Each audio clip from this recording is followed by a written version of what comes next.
قول نمبر 317۔ ایک یہودی کا طنز۔ بسم اللہ الرحمن الرحیم۔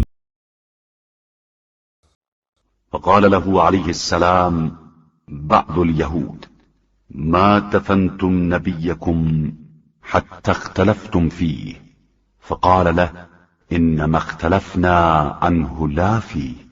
ایک یہودی نے آپ علیہ السلام پر طنز کر دیا کہ آپ مسلمانوں نے اپنے پیغمبر کے دفن کے بعد ہی جھگڑا شروع کر دیا، تو آپ علیہ السلام نے فرمایا کہ ہم نے ان کی جانشینی میں اختلاف کیا ہے، ان سے اختلاف نہیں کیا ہے۔ ولكنكم ما جفت أرجلكم من البحر حتى قلتم لنبيكم اجعل لنا إلها كما لهم آلهة قال إنكم قوم تجهلون۔ لیکن تم یہودیوں کے تو پیر نیل کے پانی سے خشک نہیں ہونے پائے تھے کہ تم نے اپنے پیغمبر ہی سے کہہ دیا تھا کہ ہمیں بھی ویسا ہی خدا چاہیے جیسا ان لوگوں کے پاس ہے جس پر پیغمبر نے کہا کہ تم لوگ جاہل قوم ہو۔